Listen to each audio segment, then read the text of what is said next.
at the end of our series, the book Boundaries, and we are in chapter 17, which, if you have the book, is on page 317, A Day in the Life with Boundaries. So I hope you see, those of you that have been following along, that we're coming full circle with this book now. You will recall that when we first kicked this off, um, part one of the book dealt with just answering the question, what are boundaries? And we had this woman named Sherry who was introduced to us in chapter one. And the very first chapter kind of gave us a description of what a day in her life without boundaries looked like. Today, we're going to see the evolution of how she started to set up boundaries in her life. So that's what chapter 17 is all about. So she's made the transition, gone from a life without boundaries to a life with boundaries. But by way of review, in terms of how she got there from where she was in chapter 1 to where we find her in chapter 17, we had to learn in chapter 2, what does a boundary even look like? All right. And then we talked about in chapter 3 some different problems with boundaries. Chapter 4 dealt with how boundaries are developed. And then in chapter 5, we learned about the 10 laws of boundaries. Part 1 concluded with boundary common myths. And you may remember some of those myths, like for instance, you're being selfish if you set up boundaries, or you're going to anger somebody if you set up boundaries. There's a lot of different myths. But from there, we concluded part 1 and went into part 2 of the book, which dealt with boundary conflicts. And it talked about all the different areas where you might find conflicts with boundaries, starting with your family, perhaps your parents or brothers or sisters. And then it got into, like your extended family, not necessarily your nuclear family with your spouse and your children, but like parents, brothers and sisters, cousins. Chapter 8 dealt with boundary conflicts with your friends. And then with chapter 9, we got into the conflicts with your spouse. Chapter 10 dealt with the conflicts with your children. And then in chapter 11, we got into the boundary conflicts at work. Chapter 12 dealt with boundary conflicts with the digital age or with technology. And then chapter 13 dealt with boundary conflicts you may have with yourself. And finally, we concluded with the boundary conflicts with boundaries that need to be set up with you and God. And from there, we went into part 3 of the book, which the first part dealt with developing healthy boundaries. And then it talked about the resistance to boundaries and how to measure our success with boundaries. That's what was covered last week. And so now that brings us to the final chapter, which is a day in the life with boundaries. And we're going to kind of read through most of this together. And as we read through it, I want you to take note, especially from those things that were brought out in part 2 of the book, about the different boundaries that you may have with different people in your life, different relationships, different aspects. I want you to think about how those are brought out in this last chapter. All right, so starting in chapter 17, chapter 17, page 317. Carlos, could you start reading, please? I'd be honored to. A day in a life with boundaries. Remember Sherry from chapter 1? She stumbled through the day in a haphazard, out of control fashion. Imagine now that Sherry has read this book. She has decided to restructure her life within the clear boundaries we've outlined. Her day is more characterized by freedom, self-control, and intimacy. Let's take a peek in on her life with boundaries. 6 a.m. The alarm sounded. Sherry reached over and turned it off. I bet I can do without this alarm, she thought to herself. I've been awake for 5 minutes already. Getting 7 or 8 hours of sleep had long been a fantasy of Sherry, one which she'd always felt was unrealistic with the family. Yet it had begun to happen. The kids went to bed earlier now that she and Walt had begun setting better time limits with them. She and Walt even got a few minutes to relax together before bed. Hope that means hanky panky. Anyway, the sleep goal didn't come without its price. However, like the other night when Sherry's mother had once again made her unexpected surprise visit, this time she showed up at a time when Sherry had to work on a science fair project with her son Todd. It had been one of the hardest things Sherry ever had to say. Mom, I want to visit with you, but this is really a bad time. I'm helping Todd finish up his solar system project, and he needs my full attention. You could come in and watch if you like, or I could call you tomorrow and plan a time for us together.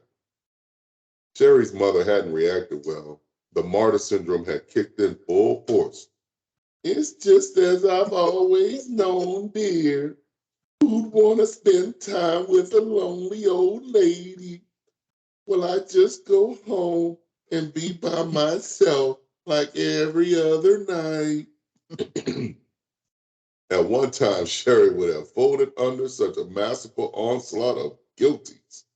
But Sherry had, after lots of practice with her support group, decided how to handle her mom's unexpected visits, and she didn't feel so guilty anymore. Mom would be fine the next morning, and Sherry would have had a good evening. Thank you, Carlos. All right. So, if for those of you that remember reading in chapter 1, there was a similar situation where her mother had popped up unexpectedly. And at that time, Sherry did not have proper boundaries in her life, and it was handled completely different. She basically acquiesced to her mother's guilt trip, and Sherry was supposed to be finishing up a costume for her daughter that her daughter needed for the school play the next day.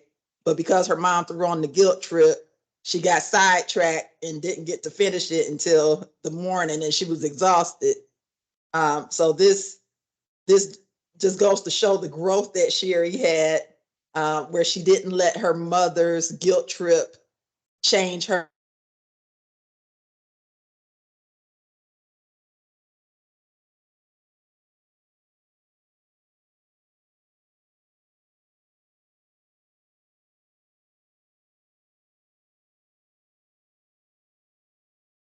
So think back to the part 2 of the book where it talked about all the various different types of boundary conflicts that we have in our lives. Which one was exhibited here in this first part?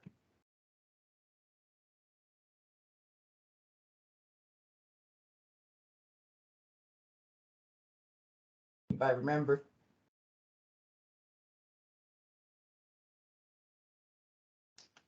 All right, I'll help you out. I think. Make sure they're out there because we had a little glitch. Can you all hear me? We can now. It keeps on freezing though.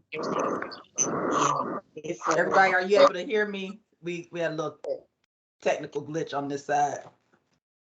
Yeah, I can hear you now, but I think I heard. I didn't hear it.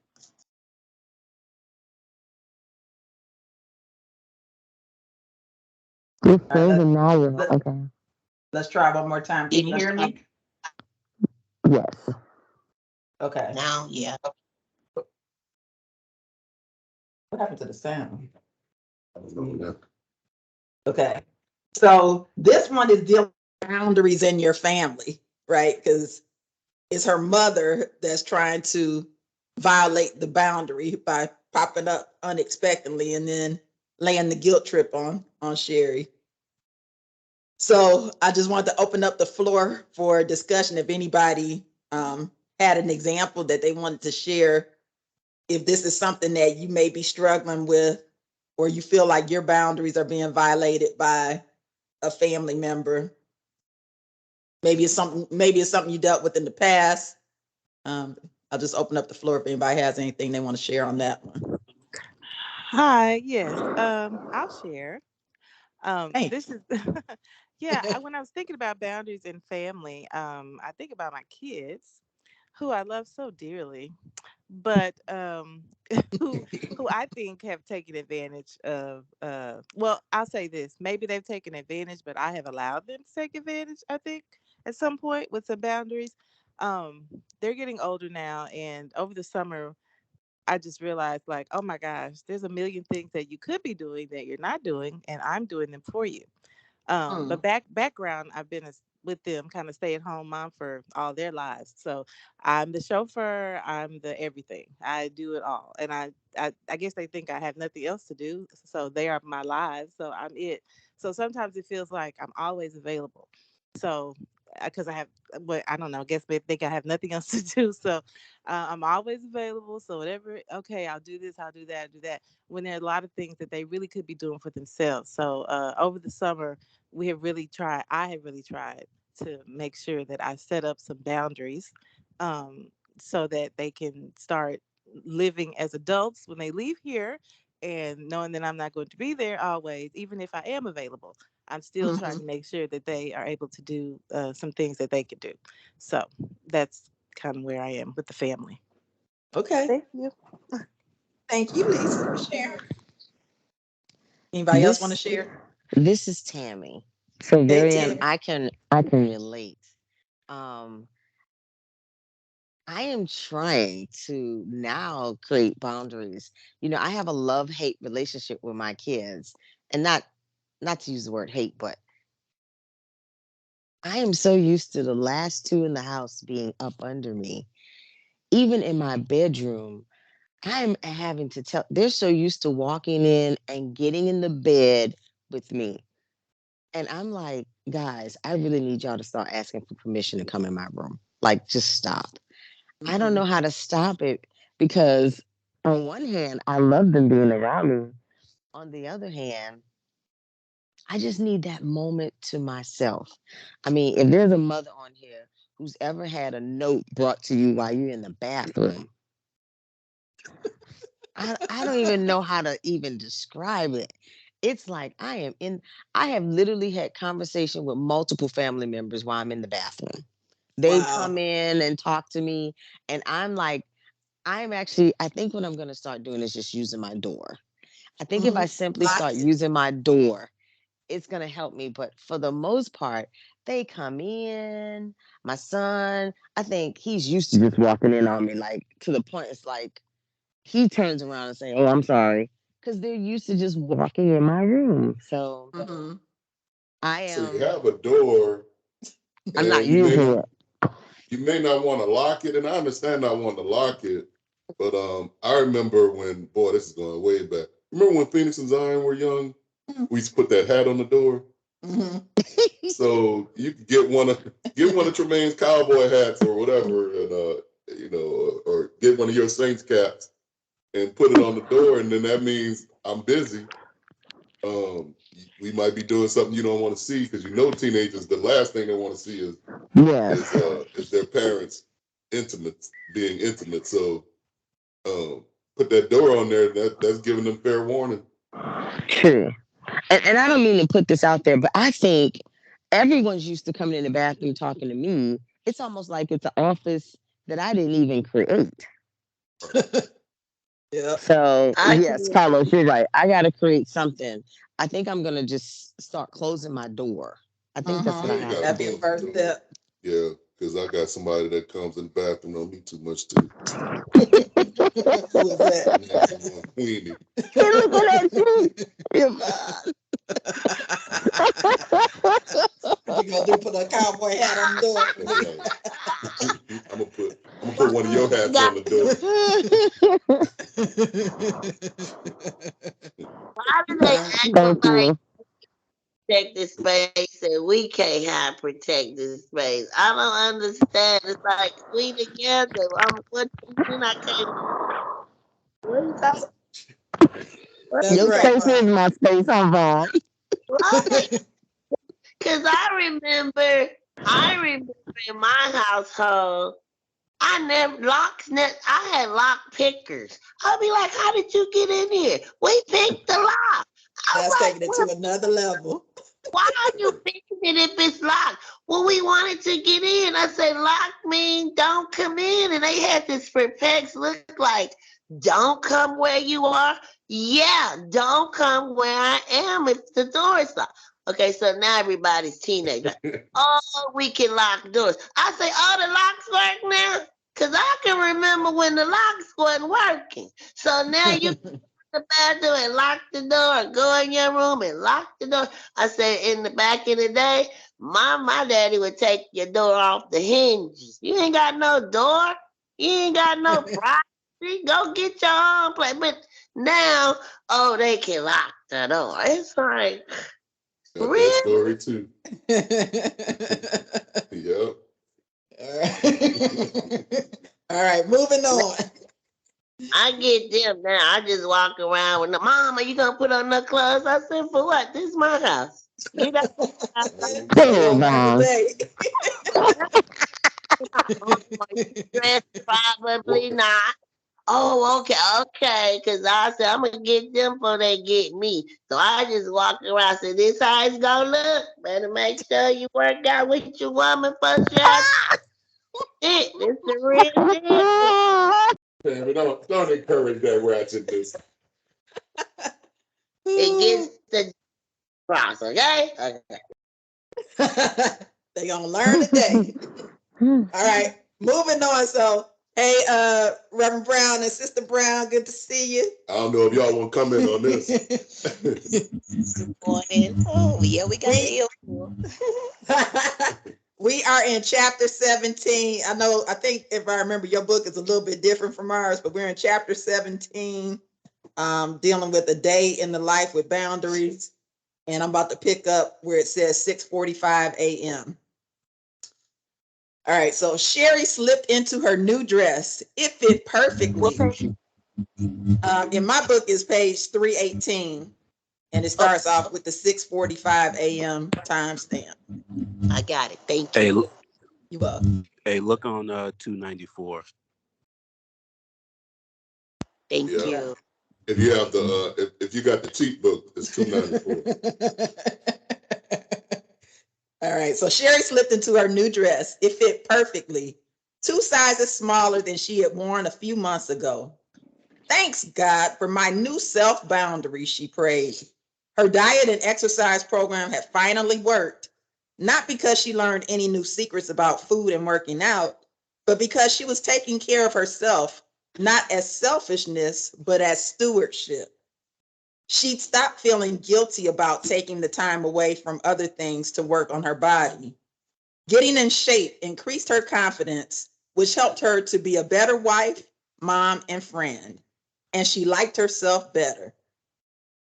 All right, so this particular one, I think when we think about the boundary conflicts, this one ties back to the boundaries and yourself, because she had a boundary problem with her eating habits and self-care routine. So I'll open up the floor if anybody has anything they want to share on that. If this is something that you've recently set up a boundary for yourself to improve your self-care, or if this is something that you're struggling with and you would like to, you recognize you need to set up a boundary.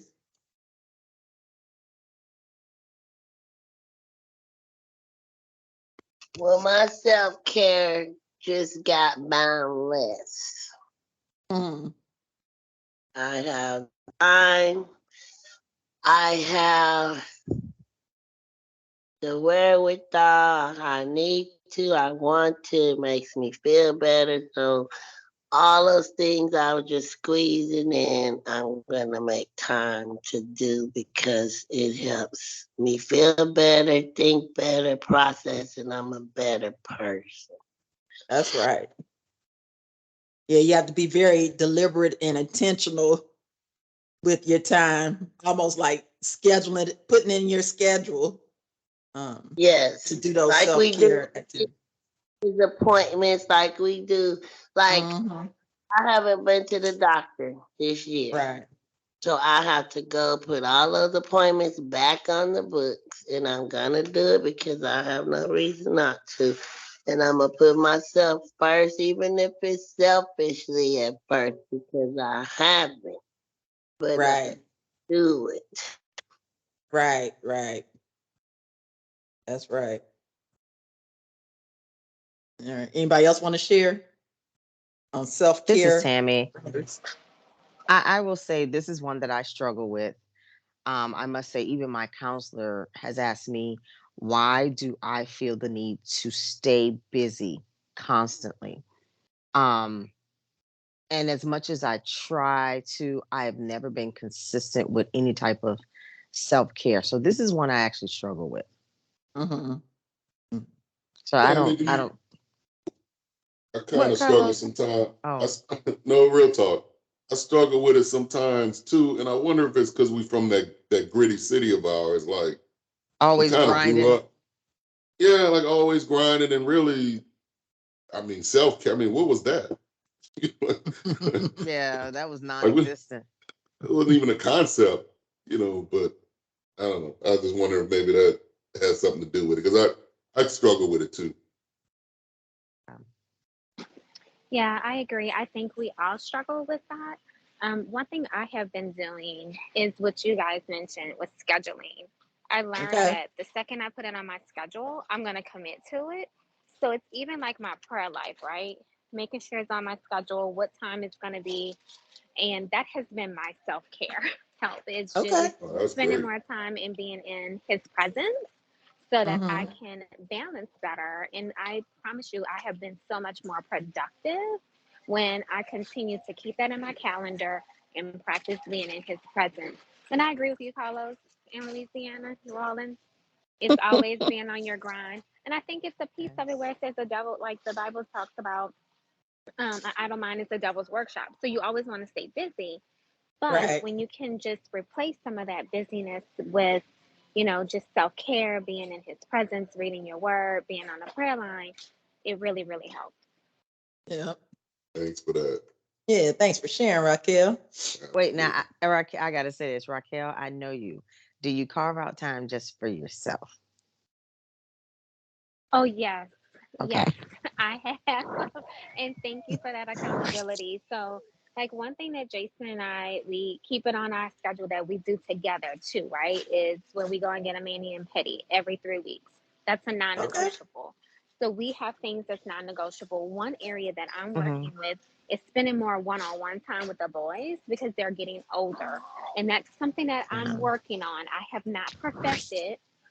Um, but one thing I was gonna say about the other ones is just being okay with knowing that you have self boundaries. Because I used to have self like guilt that, Mm-hmm. oh my God, I can't do this for this person, or I'm too busy, or I'm this. And it's like, no, it is okay for you not to be available and knowing that. And I Right. think, Tammy, you had sent me something that said like the word no, just being okay with saying no. It's Yes. hard, but it's something that we are growing with, and that's one of my accountabilities. So I'm gonna put that out there is that I do want to have like those date nights with the boys one on one. I wonder if thanks for that, Raquel, and thanks for I, bringing in the part about spending time with the boys. I tell you, it came to mind, and I don't know if you want to share, but I know sometimes caregivers, whenever you're in that medical field, is hard. It's hard to do self care for yourself. So I don't know if Sister Brown, if you wanted to weigh in. Yes, good morning with everybody. And yeah, I wanted to say that about self care. Like I said, I have my great niece that's 3, and trying to work around, um, making sure that I do the things as priority as a wife and a mom, and then as her great aunt, make sure that she's, all her needs are being met.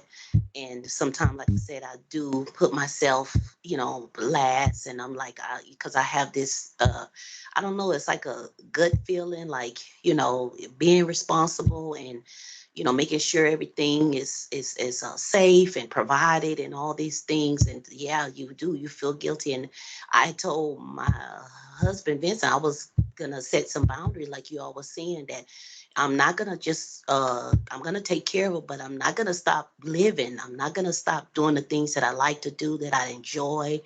And you have to put those things, still in order with what you're doing. And God just he prepares and he makes everything um for you, and you just have to trust and rely on him. And like you say, read your word and pray, and he will make all things well. So it's true, as being a caretaker, you always want to take that person serious and take care of them, and you forget about yourself sometime, and you just have to say, you know what, um, I'm still living. God brought me here for a reason. I want to be happy, and I'm going to continue to do the things that make me happy. Have date night with my husband, and spend time with the other children. Just work around what's going on, and God makes it all work out for our good. Amen. Thank you. Amen. Amen. Thank you so much, Sister Brown. All right, let's move on to the 7:15 a.m. timestamp. Does anybody that have a book want to read that section? Yes, I can read it. Thank you, Sister Brown. 7:15. Welcome. 10:15 a.m. Amy and Todd were finished with breakfast and were taking their plates to the sink to rinse them and place them in the dishwasher. Sharing household tasks had become a comfortable habit for all members of the family. Sure, the kids and Walt had resisted at first, but then Sherry stopped preparing breakfast until she got help with cleaning up. A miracle had happened with the kids and Walt. A light had gone on inside saying, if I don't work, I don't eat. Even more satisfying was watching the kids get to their school rides on time with a couple of minutes to spare. Beds made, homework done, lunches packed, incredible. Of course, the path to that place had been rocky. In the beginning, Sherry had called the carpool parents and told them to wait a maximum of 60 minutes for her kids, then leave for the school, and they did. When Amy and Todd missed their ride, they had accused Sherry of betraying and humiliated them. You just don't care about our feelings. Tough words for a loving mother trying to learn boundaries. Yet, with a fervent prayer life and a good support group, Sherry held to her boundaries. After a few days of having to walk and being late to school, the kids had begun setting their own alarms. Amen. Amen. Thank you, Sister Brown. So I think two themes here we see in this section, this time 7:15 a.m. stamp. One was the fact that if you remember back in chapter 1, it was a bit of chaos in her home and nobody was helping with the chores.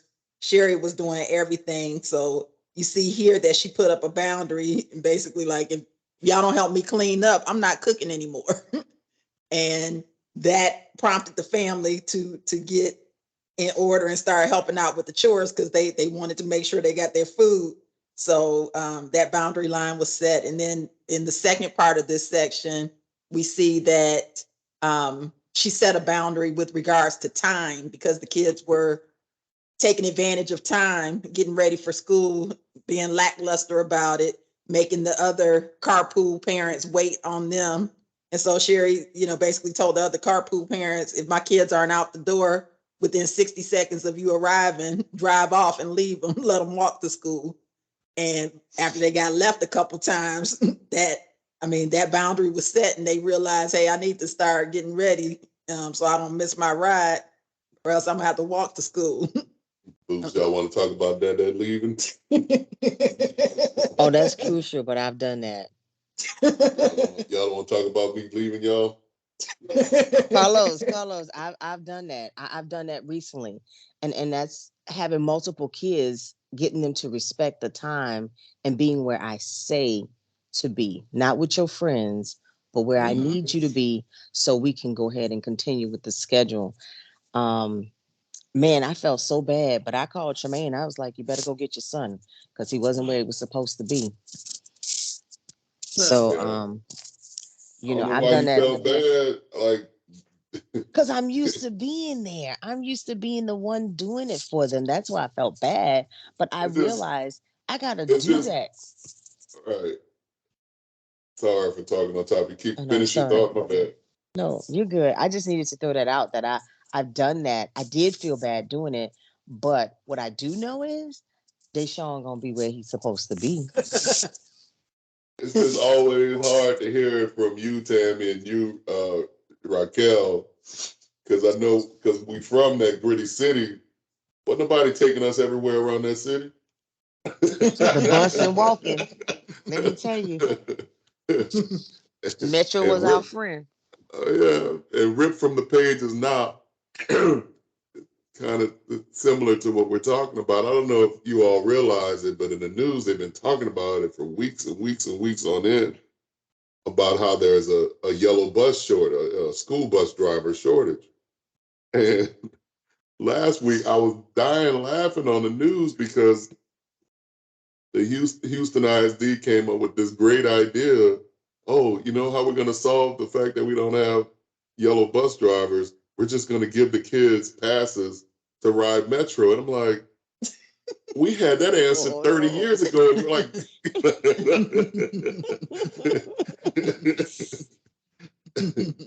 get on that bus.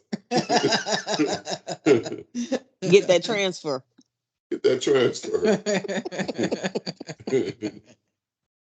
All right. So due to the sake of time, we're not going to have a chance to read through everything in here. I'm going to skip ahead to the 7 p.m. timestamp. And then after that, we'll just have some general discussion and wrap it up. So somebody with their book, if you can read the 7 p.m. timestamp. And my book is on page 323. Gotcha. Thank you very much. Halfway through dinner, the phone rang. After the third ring, the answer machine screened the caller. Sherry, this is Phyllis from church. Can you pitch in for the retreat next month? The answer machine was the answer to dinner's disruptions. The family's boundary was no phone conversations until dinner is through, and the family time at the table was richer for it. Sherry made a mental note to call Phyllis later that evening and regretfully declined. She and Walt were having a couple's weekend during those days. It helped keep them honeymooning. Interestingly enough, when Sherry's boundary work had first begun, she started backing off from church commitments to sort out her chaotic life. Now, however, she was sensing more of a desire to be involved in a couple of ministries to which she felt called. It's like comforting as I've been comforted, she thought to herself. But she realized that she'd probably never be as available to Phyllis as Phyllis wanted. But that was between Phyllis and God. Sherry was out of that particular loop. Thank you so much, Berlin. So it's interesting. You got the older version of the book. I got the newer version. So in your version, it's girl, that's what you're trying to say? No. No, so it seems like in your version, they're talking about a regular telephone with the answer machine. In the newer version, they talk about it being a cell phone and how she put her cell phone on silent. So I think all of us can relate to that about having technology around during family time. And so this deals with the boundary with regards to the digital age or technology. And so I think this is something that my family struggles with, well, particularly me and the boys, not so much during dinner time. So this is one good rule that we've set up, really, Carlos set it up, about us not having any cell phones or any iPads technologies at the dinner table. And so I think that's a really healthy boundary for our family. And I would encourage you to do something similar if you don't already have that. But aside from that, I say technology is something that I can speak for myself. I struggle with big time. It's almost like an addiction. And so that is something that I need to build some more boundaries on to limit my limit my interaction with technology. Amen. Does anybody else have like a boundary like that where you have no cell phones, no iPads at certain times of the day? Tammy wrote something. Oh, what Tammy say? No phones at my table, Tammy. And I will say also too, I am. I have a problem with being on the phone, but I will tell you, once my husband Tremaine, once I get into bed, I am starting to set boundaries where I put the phone down. That's a good start. Yep. Good for you, Tammy. Proud of Anybody you. else? No technology Tuesdays when I was at home, so we would have a whole day with no technology. And at the table, I'm with Tammy. No, we're gonna interact as a family, and it's funny because even birthday dinners or whatever, my children invite their friends, and so I have the church friends, the school friends, and I try to get everybody together. And then they wanted to, I said, no, put that down. I had to tell Jennifer Johnson's grandchildren, I said, put that down and you're going to sit over here with these other teenagers and you're going to talk and meet people you haven't met before. At first, they were like, what? I was like, don't make it. And then the parents looking, I'm like, oh no, I know you should have left that in the car. Y'all mama didn't tell y'all who y'all. Oh yes, ma'am, Miss Von. So when they see me, they put it in their purse or their pocket because I'm like, you're gonna look me in the eyes, you're gonna talk to me, we're gonna interact like humans because I feel like it makes us antisocial, not social, not close. We're disconnected with these things. But anyway, that's my opinion. That's right. I see Mama's on. Mom, want to bring you in. You can talk about what we just talked about this technology thing, or something we talked about earlier was around setting boundaries with your children coming into the room. Something else we talked about you may want to weigh in on is it's okay for to leave your children if they're not ready at the time you said to be ready, which I learned from you very well. So you got the open floor, Mom. If you want to talk about any of those things or something else or nothing at all. Good morning, everybody. Hey, Mom. Of course, boundaries is certainly important for everybody. Needs to set some boundaries. The thing that I want to encourage everybody is setting them is one thing, but then monitoring them and also executing consequences is important. It's like it's one thing to set the boundaries. It's one thing for everybody to understand the boundaries, but then it's just as important, if not more important, to execute the consequences. It's what I'm finding, and as I work with young people, young adults, is nobody's having to deal with the consequences of their actions. And that's not real world stuff. It's like it's one thing in the household that, yeah, we got all these rules set, but nobody's experiencing the consequences. So that's my 2 cents. Setting boundaries and executing the consequences. Mama don't think I bust these boys in the head enough. You ain't gotta be busting them in the head, but you know. Hey, Mom. Hey, Vaughn. I love you. I love you too. And I'm praying for your peace, girl. I know you're good. I know you're good, but I'm praying with you. Mother, pray for me. I pray for you. Please pray for her, because the intro that you didn't hear, well, I'm going to let her tell her own intro. Go ahead, man. No, shut up. Yes, ma'am. I'll talk about you. I'll never forget when you left. Who was that you left on the West Park Tongueway? It wasn't Phoenix. It was Phoenix. It was Phoenix. Oh my God. I was like, they hadn't even been living here. I'm like, what? Vaughn, man, he got to talk. I just put him out and went on home. I said, God, I'm the freak. He said, I sure did. And he said, I stopped and went on. But you was like, I needed my point to be made. So every time I would get with them kids, I said, okay, all right, don't make me pull the Carlos Young on y'all. Yes, man. Okay. They be waiting for me at the car. I was like, but see, that's that daddy love. And at the time, I was raising by myself, and I was thinking you had to do everything. Oh, and I said, if he can do it, I know I can do it. But I didn't get the chance. I wanted to. I was ready to. Phoenix had got, the story goes, Phoenix had got real flipped by the mouth. Was on the way to Sunday school at Pilgrim Rest. And which, if y'all know the distance from Katy to Pilgrim Rest, it's not close. But and you got to go by the West Park tollway. But anyway, he got real flipped by the mouth, and I popped him in the mouth, and that wasn't enough. He still was being flipped.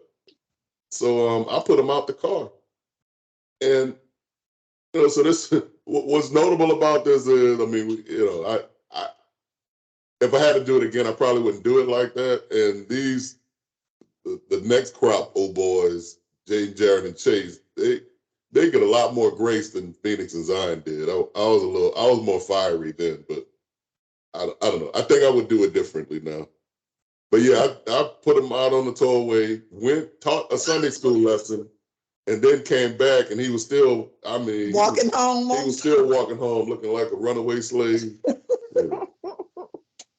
But wait, Carlos, do you remember how that you, in fact, would always be running late for Sunday school? And I told you that morning, so he got it honestly. I said, Carlos, I'm going to be leaving at such and such time. You'd always be running down with shoe in hand. I'm leaving at such and such time, and you better be at Sunday school, and you better get to church on time. And we lived a long distance from the church, and you had to get the bus because I left you because you were running. That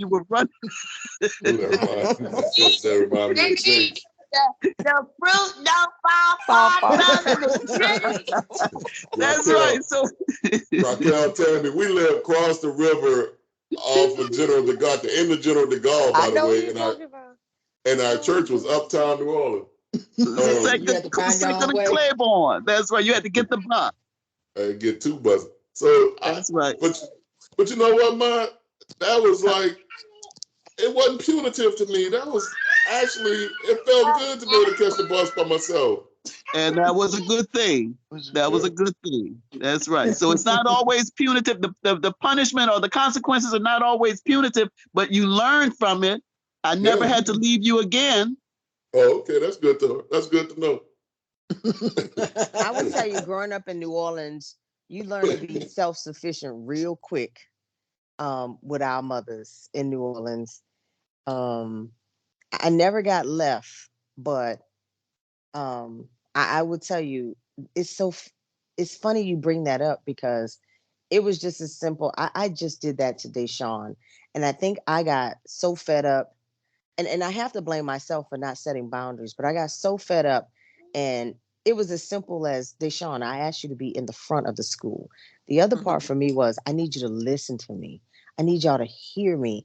I feel as though sometimes, doing so much for our kids, my kids are starting to do what they want to do, not what I'm telling them to do.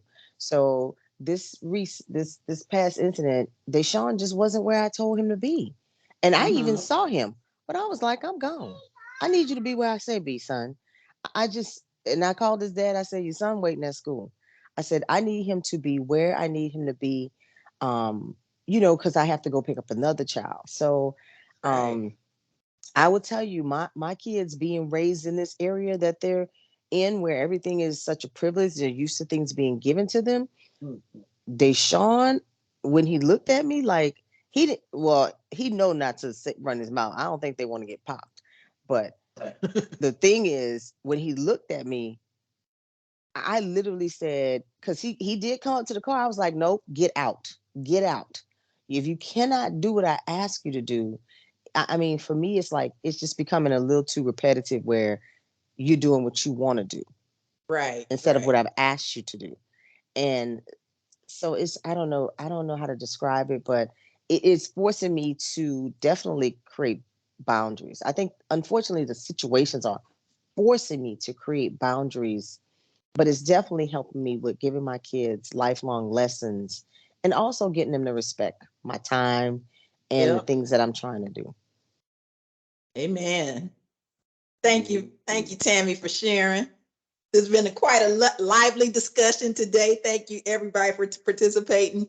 As we get ready to wrap this up, I just wanted to open up the floor um, and just ask the question: how have you been helped by this series on boundaries? And just a couple of questions that you may want to reflect on is, number one, has this series helped point out areas where you realize you violated other people's boundaries? That's one question. Another thing you might want to reflect on is, what new boundaries have you set up as a result in recent weeks, after learning more about boundaries? And then the final reflection question could be, what boundaries are you still struggling with? And, what areas of your life do you still need to set up boundaries? So I'll open up the floor if anybody wants to share.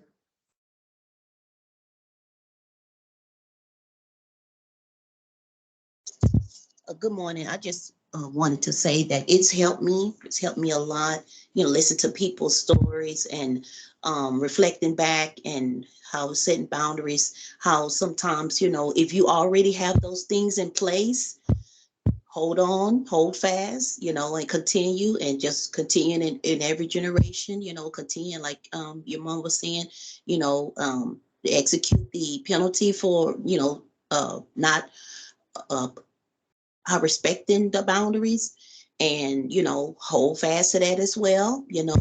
And also for me to help me with some struggles is the self-care, to start to do things that helps me to feel alive and myself, like going get my nails done on a week on a Friday and setting that schedule and leaving it like that, or going get my hair done or something that I enjoy, going shopping, yes, like that. So it helped me to know that I'm somebody too, and I need to focus on some things, and that to continue like with my husband, setting our boundary that no phones, our date night, and all those things that's already set in place, continue, and Yep. thank you. It helps a lot. Thank you so much, everybody. Bless you. Amen. Thank you. Thank you, Sister Brown. Anybody else care to share a success where they've successfully set up a boundary, or a reflection on where you still need to set up a boundary in some point in your life? This is Verlin. I'll just say that sometimes you don't see yourself or see your situation until you see yourself in someone else's story or situation, and it's been helpful. It's been helpful to be able to look back and see that, hey, we were there and now we're here. Even though we still need some improvement in one area versus another, or we got that thing licked. But I'm praying for you, or hey, we're right at the very beginning of this, and this series has just really been helpful to actually see that. I think the first part from this series that just really made me see myself was when dealing with boundaries in your parents, and that was a big struggle for me and my dad, and we're still getting through it. I'm in a better place, uh, but we've gotten some, or let me speak for myself, I've gotten some tools to help with that. I can still set boundaries and still be respectful Right.